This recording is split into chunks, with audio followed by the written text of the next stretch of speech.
Welcome to our next vlog on self-care and how to gain a healthier, happier version of you. I'm Sophie from Trident Wellbeing. I'm a mind and wellbeing coach, author, martial art instructor and personal trainer. In this series, I'm focusing on weight loss with tools and practices that you can do quickly and easily. But if you require a little bit more, there's my course on the website and the first session is free. For more information, tips and tricks to rewire your health, just click on the links below and subscribe by pressing the subscribe button. And see below for other free resources to help you with your health. Don't forget to press the bell so you know when next week's tips are uploaded, and be sure to watch for a fun interruption.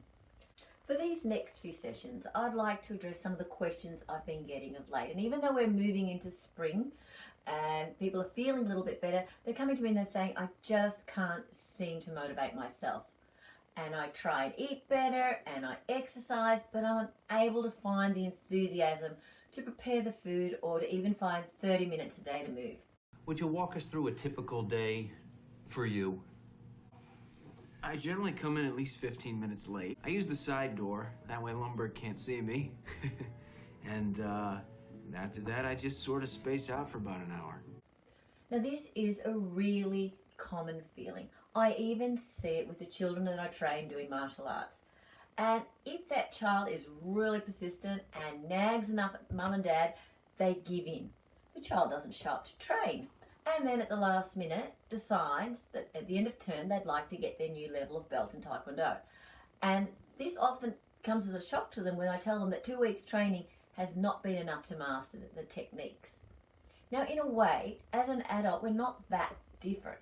Instead of trying to convince a parent that we really should be resting at home because we're tired.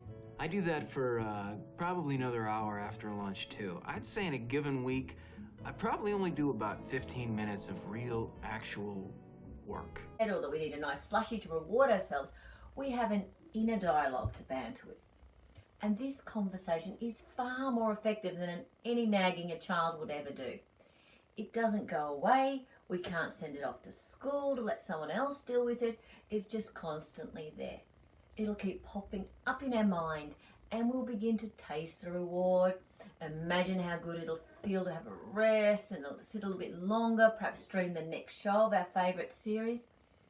And we'll be able to build these pictures up and make them bright and make them enticing, and we'll escalate that internal dialogue so that it feels far more tempting and exciting. And we'll be so good at it because we've literally done it for years that we'll be able to do it in seconds.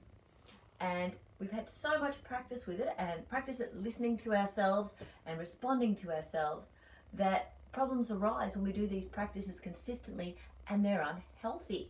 So what we need to do is to make these familiar practices unfamiliar and create new habits that are currently less familiar and make them more familiar. Once we've done that, we're better able to shut down the tempting dialogue to be unhealthy and the new version will be installed. A little bit like an operating system on our computer. Now, if you are like me, you may not be brilliant or even interested in the workings of a computer. Yet we all know they have operating systems and that this is necessary for us to perform certain tasks. At times, there's a glitch or a virus and things go a little bit screwy and we have difficulty performing even basic tasks. We then have a choice. We get the device fixed or we just chuck it away and get a new one and continue as before. However, after a time, this can become expensive, so you can imagine it being more efficient to have some antivirus software installed so that you don't have to fork out for a new PC, nor have the inconvenience of restarting your work or losing the benefits that you'd already gained. So the question arises on how on earth do we do that? Now, again, if you're like me, this is a bit by bit process. It takes me a while to learn a new system on my PC, but with practice, I get better at it until the spreadsheet actually calculates the information I need. I'll never be a programmer, but I will get better. However, every time I leave a program or system and I tend to forget which techniques I needed, this is much to my kids' annoyance when I beseech them for help yet again. Even though I use, say, Excel regularly, I then become better and better at it.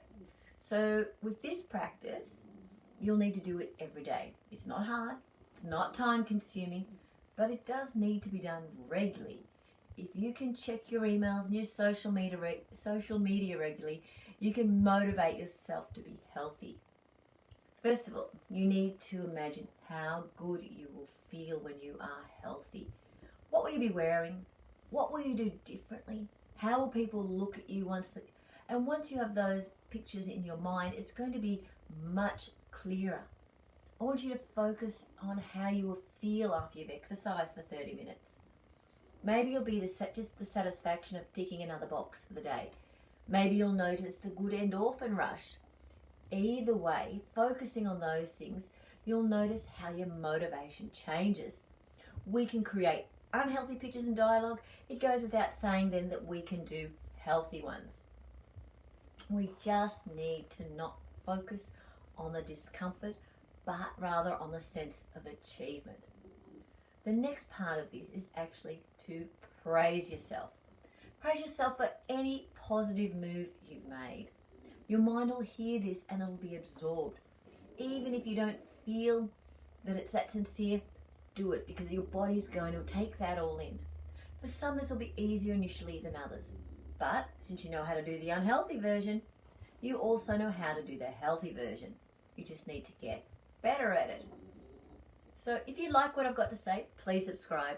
And if you have something in particular you would like me to discuss or to share your journey to help someone else, just leave a message below so that we can all help one another. For more detailed strategies, I have my book, Weight Hack, 7 Mind Hacks, and it's available at Barnes & Noble or Amazon, or just click the link below. Until next week, I'm sending you much love.